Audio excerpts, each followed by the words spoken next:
Y a la maestra Cecilia Velázquez Berti. Ella es arquitecta especialista en restauración por parte de la Universidad Popular Autónoma del Estado de Puebla, con una maestría en planeación estratégica y dirección de tecnología. Presidenta de Brigadas Móviles de Cultura, perteneciente al Colegio de Restauradores de Puebla.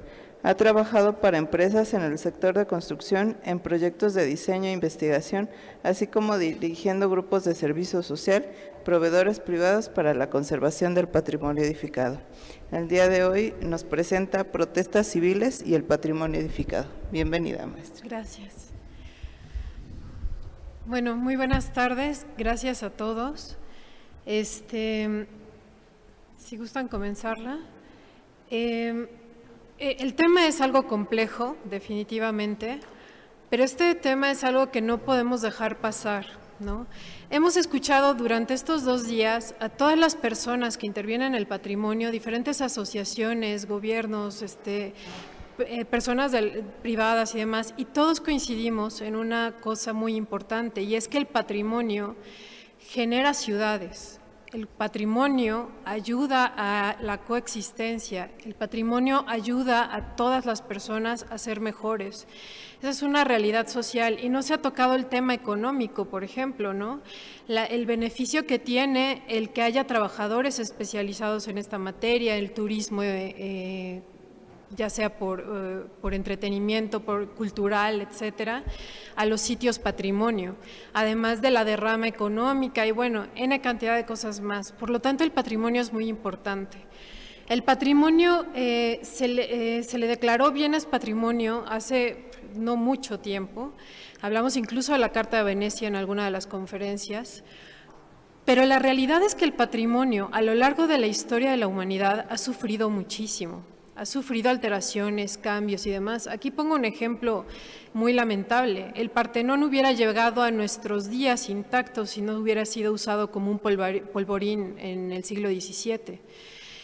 Entonces, este tipo de cosas, este tipo de arquitectura que pudo haber durado 2500 años en pie o más, y permitirnos conocer la cultura de una manera diferente, no llegó hasta nosotros, ¿no? Y así se han derribado N cantidad de cosas. Hace unos años lamentábamos el incendio de Notre Dame. Acabamos de hablar en una conferencia de Nurio en Michoacán, ¿no? Que es lamentable perder una losa de ese tipo. Entonces surge la necesidad a nivel mundial de declarar al patrimonio cultural y de protegerlo, ¿no? Y de hacer una convención para proteger este patrimonio. Entonces, en ese entorno y en esa idea, pues surge esta parte muy importante y la arquitectura es esencial. Es esencial porque además es el alma y la vida de una ciudad, es donde se realizan las actividades, donde vamos y hacemos nuestra vida cotidiana o no tan cotidiana también, ¿no? Es efímera y no al mismo tiempo, ¿no? Es algo que hoy sirve y mañana ya no, probablemente, ¿no? La arquitectura es el referente de la época y habla incluso de los deseos y aspiraciones de las personas. Entonces, es importantísimo que la podamos conservar, pero no nada más nos habla del pasado, nos habla también de nuestro presente. Entonces, por eso es importante preservarla y es importante preservarla para el futuro, ¿no? No queremos tener más cosas que se caigan, que se quemen, que se pierdan completamente y que no podamos contemplarlas de nuevo. Porque además en eso el arte nos ayuda muchísimo. El arte cura literalmente el alma, simplemente de verla. Entonces, el hecho de poder contemplarla en su estado lo más original posible y lo más intacto posible es un beneficio incluso para todos nosotros. Socialmente hablando incluso hace un cambio muy grande. Ahorita lo decía una de las compañeras, creo que Jacqueline nos decía, ¿no? Justamente esta parte. Lo importante de la cultura, lo importante de que llevemos cultura a los demás, que la acerquemos a la gente, que la gente pueda vivir esa cultura, material e inmaterial, como nos decían esta mañana, ¿no? Porque además no son cosas separadas o distintas, son dos cosas que van siempre de la mano. Entonces, el poder preservar la cultura es importantísimo. Marie-Georges nos decía que es un vínculo entre las personas y que forma, y que permite mantener la paz en los pueblos. Y algo que me llamó mucho la atención, el ingeniero Fernando ayer nos decía, es más importante la vida que el monumento, que el lugar en sí mismo, porque el monumento se puede volver a reconstruir, la vida no. Y de esto va también mi conversatorio. Creo que ambas cosas son muy importantes. En este proceso de defender el patrimonio se fundó, el patrimonio se ve amenazado por todo tipo de intereses y demás, pero por eso se fundan también, o se funda, perdón, se me fue, estaba muy concentrada en otra cosa. Se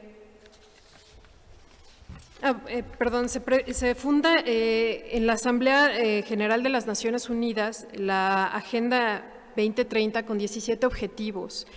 En esos objetivos viene mucho la preservación del medio, la preservación de los lugares históricos, la educación, todas estas cosas, pero algo esencial que nos dice es que la paz debe fundarse en el diálogo y el entendimiento mutuo. Y esto es básico cuando estamos hablando de protestas sociales, porque además es real y es necesario y es justo que cuando hay una injusticia a una persona, esa persona pueda quejarse y pueda decir que no es correcto y que lo que está ocurriendo no está bien, y que le exija a las autoridades que eso cambie, que las cosas se juzguen como deben de hacerse, que se haga el proceso legal adecuado, ¿de acuerdo? Eso es indispensable y la situación en nuestro país en este momento es muy fuerte. Entonces, este principio de la paz debe fundarse en el diálogo. Es muy importante, porque una vez que hay una protesta y una vez que esa protesta se torna agresiva, el diálogo ya no es posible. Se rompe inmediatamente ese diálogo. Y si además en esa protesta dañamos los inmuebles, dañamos el patrimonio cultural, que no es nada más nuestro, no es que sean las piedras lo que nos importa, no es que pongamos en una balanza la justicia, las personas, la vida y una piedra. Eso es imposible. Simplemente no hay punto de comparación. Pero sí necesitamos hacer conciencia de esto. Y sí necesitamos entender que la cultura es patrimonio de todos los que habitamos esta ciudad. Y que esa cultura, como decíamos al principio, nos une. Y que esa cultura nos mantiene y que nos permite hacer muchas cosas. Y que nos permite crecer como sociedad. Entonces, al dañarla, y al generar estos ataques, lo único que hacemos es romper esa posibilidad de diálogo y romper incluso la posibilidad legal de hacer las cosas. Porque de entrada, para quejarnos de una injusticia, estamos cometiendo otra. Entonces, se coarta incluso nuestra posibilidad de ser congruentes con el deseo de justicia, ¿no? Nosotros mismos la deshacemos. Si queremos la paz, entonces es necesario luchar por la justicia y este también es un principio muy importante. Y es muy importante que todos nos unamos en este sentido de exigir esa justicia, de que cambien las cosas. Aquí pongo unos ejemplos de algunas marchas que son pacíficas. Hay muchas formas, hay muchas maneras de decir lo que está mal y de exigir las cosas, de exigir que se haga la justicia. No necesariamente tenemos que destrozar algo para que esto suceda, o para llamar la atención, o para que nos noten. Creo que la mayoría en la sociedad estamos indignados por la situación, por las cosas que están sucediendo. La mayoría, podría decir que a lo mejor muy pocos les importa poco o nada, pero la mayoría estamos indignados. Y entonces, como decían también hace rato, necesitamos como sociedad también involucrarnos en estas cosas. Si queremos evitar el daño al patrimonio, también necesitamos apoyar este tipo de situaciones y evitar que sigan sucediendo. Y vuelvo otra vez a lo mismo, voy a ser muy redundante en mi conferencia, pero vuelvo a lo mismo. La cultura y la educación son básicos Y tenemos que cambiarlo, tenemos que cambiar la forma de ver las cosas. Aquí hay, por ejemplo, otra forma de expresión, ¿no? Recordarnos todas aquellas víctimas de la violencia de una forma pacífica, sin dañar los inmuebles, sin dañar el lugar, pero recordarnos que ahí están las víctimas y que todavía no hay justicia. Entonces también esto es muy lícito, totalmente lícito. Y este es el punto en el que podemos todavía generar una conversación, una plática o generar esa conversación entre el Estado y las personas. Algo que me parece que es muy importante es erradicar también el estigma de que solo los movimientos feministas que hemos visto últimamente dañar los monumentos históricos son los únicos que dañan al patrimonio cultural o los que más lo dañan.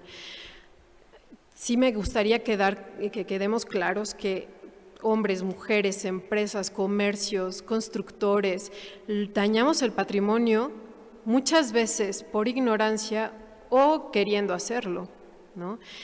Y el daño está ahí. Hemos perdido N cantidad de inmuebles en el centro histórico justamente por este tipo de cosas o este tipo de situaciones que son iniciativa privada o que la gente ya no puede mantener una casa y prefiere que se caiga, ¿no? Entonces también no es exclusivo de las marchas feministas y tenemos que hacer conciencia de eso, ¿no? Nuestro patrimonio no lo estamos perdiendo nada más por las protestas, lo estamos perdiendo por la falta de una legalidad del asunto y de que funcione correctamente. Pero bueno, regresando a la marcha, que es lo que nos interesa, o a las protestas, perseguir la paz a través de la violencia contra los monumentos históricos es una paradoja social. Se agrede a los monumentos principalmente porque son símbolos del gobierno establecido, pero desafortunadamente olvidamos que los monumentos no son representativos de un gobierno en especial o de una época en especial, son representativos de muchos años, de toda nuestra vida. Y no son responsables de lo que el gobierno en turno o de que la autoridad en turno esté haciendo o no esté haciendo. Entonces, esto también debemos tomarlo muy en cuenta, porque ciertamente se busca, o estas marchas buscan alertar al Estado en este sentido, tratando, más bien dañando al símbolo del Estado, ¿vale? Pero no están dañando realmente al Estado.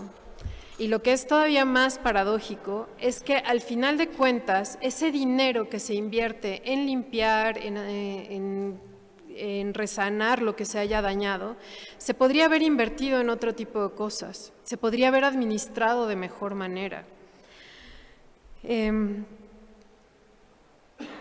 Necesitamos cambiar muchas cosas, necesitamos generar una convivencia sana. Es un equilibrio muy difícil, muy complejo, porque el Estado no es papá de nadie en especial, ¿no? Y ese es el gran problema que tenemos en México. También hace rato se mencionaba hace un momento. Decíamos que no todo se lo tenemos que pedir siempre al gobierno, no tenemos que esperar que haya una institución que haga las cosas por nosotros. Nosotros tenemos que involucrarnos, tenemos que insistir, buscar una cultura, buscar mejoría de las cosas. Tiene que salir también de nosotros, no podemos estar esperando a que nos lleven de la mano y nos digan cómo hacerlo, qué hacer, dónde hacerlo. Debemos de generarlo nosotros y es un equilibrio un tanto complejo porque necesitamos nuevamente generar mayor cultura y mayor educación socialmente hablando.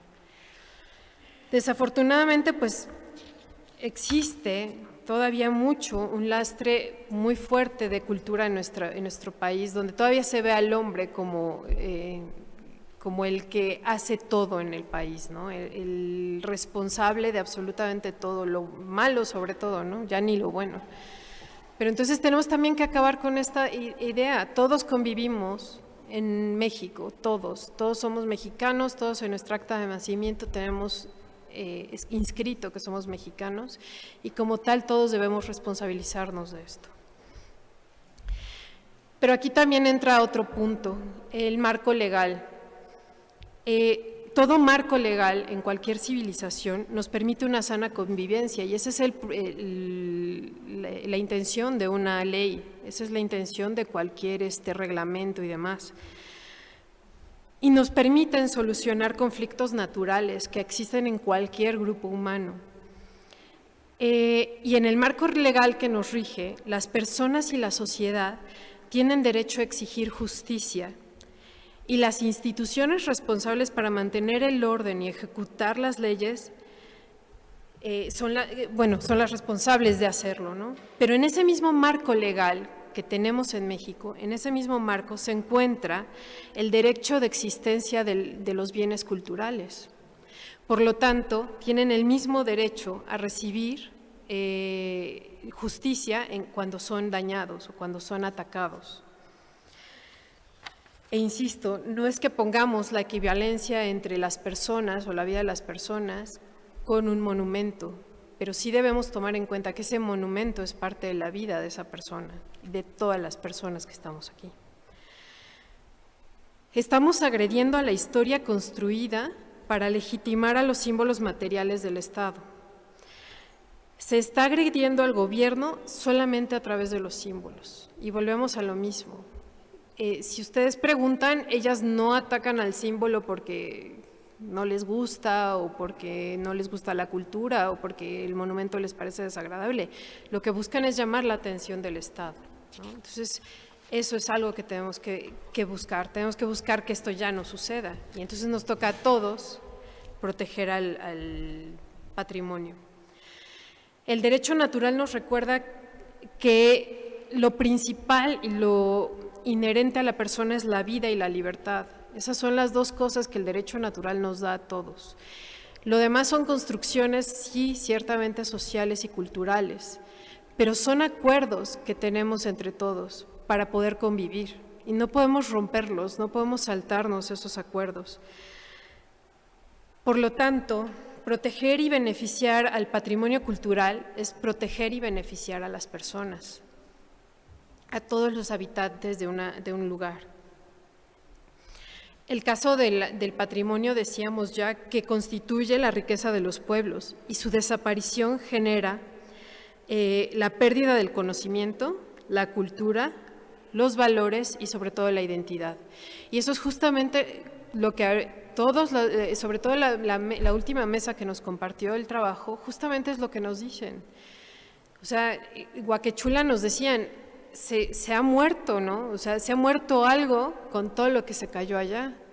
Entonces, ¿cómo recuperamos? Hablamos mucho de identidad, hablamos mucho de valores, hablamos mucho de estas cosas, pero se nos olvida que, como nos decían en otra conferencia, lo inmaterial y lo material se unen. Y esas dos cosas unidas son las que generan esto, la cultura, la memoria, la identidad, etcétera. Entonces no podemos darnos el lujo de perderlos. Si queremos recuperar la cultura, si queremos generar cultura, si queremos generar identidad, valores y demás, tenemos que proteger a nuestro patrimonio cultural.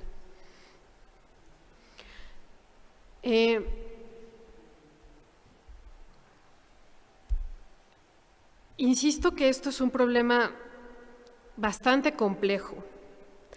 No hay una solución sencilla ni única, ¿no? Pero lo que sí insisto es que, y lo decían también los conferencistas anteriores, es que todos tenemos parte en esto, todos.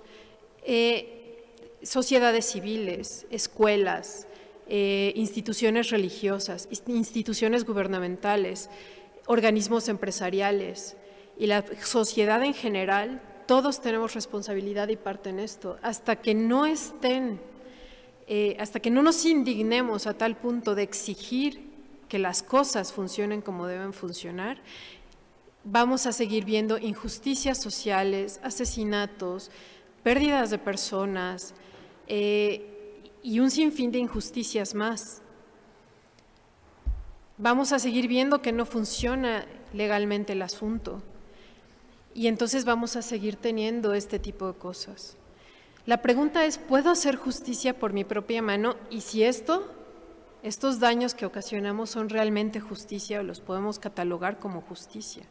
Está muy lejos de ser justicia. Si afectamos a terceros, entonces habría actuado con injusticia. Por lo tanto, el derecho no puede ejercerse de la forma en que a mí me parece justo. El derecho tiene que ejercerse de acuerdo a la ley, de acuerdo a los reglamentos, ¿vale? Y entonces yo no puedo cometer una injusticia para librarme de otra. Y volvemos al origen de nuestra frase. Nada justifica buscar la paz con violencia. Entonces, ¿qué es lo que tenemos que hacer? Pues aplicar eficientemente las leyes, corregir los fallos legales y zanjar abusos e injusticias. Eso es urgente. Ya hubo un país que lo hizo, Singapur, y acabó realmente con muchas cosas y muchos asuntos terribles como trata de personas, narcotráfico, violencia, etcétera. Entonces creo que es un poco de voluntad y es un poco de organizarnos y unirnos civilmente. También hace rato decían en la mesa anterior que es muy difícil hacer que la gente se una. Es más fácil que la gente critique el esfuerzo que unirse a él. Pero también entonces necesitamos empezar a permear en la sociedad de modo que los convenzamos, ¿no? Tenemos que socializar esto porque además nos afecta directamente a todos. Y bueno, por lo pronto yo creo que hay que pensar formas de proteger a nuestro patrimonio de una manera efectiva. Por ejemplo, ya se hicieron este año algunos engobes en el centro histórico, de modo que pudiéramos protegerlo de las pintas y nos permitieron una limpieza fácil sin dañar a la piedra, a la cantera, etcétera, o a los ornamentos. Y por lo pronto, mientras no logremos zanjar todas esas cosas, mientras no logremos aplicar la justicia, pues por lo pronto habrá que hacer algo para seguir protegiendo a nuestro patrimonio. Pero desde las asociaciones tenemos que hacer mucha conciencia. Tenemos que trabajar con la gente directamente, tenemos que hablar con ellos, tenemos que hacerles ver lo importante del patrimonio. Y bueno, yo los dejo nada más al final con una frase que a mí me encanta, que tomé de un libro que se llama Un viaje a México en 1864, en el que la persona que viaja a México habla maravillas del lugar.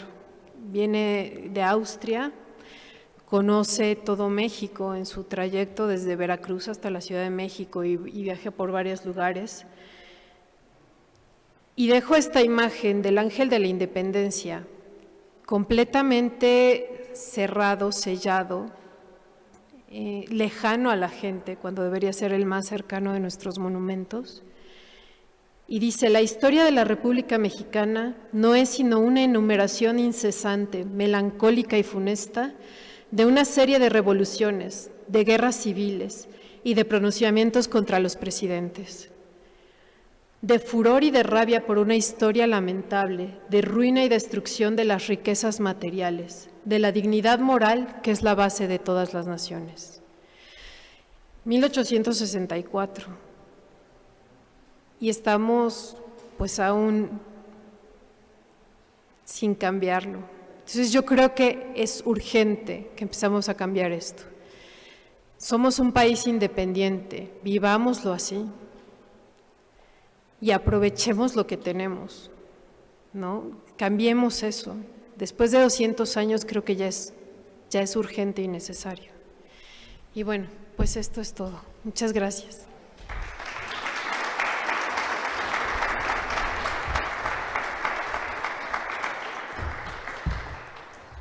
Muchísimas gracias, maestra. Muy interesante estos puntos de vista que nos dejan en qué pensar.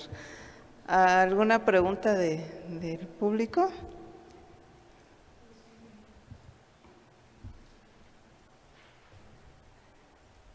Sean buenos. Ok, creo que todo quedó claro. Les agradecemos grandemente en este momento invitamos a la maestra María del Carmen Fernández de Lara a pasar a dar el obsequio y la fotografía, por favor.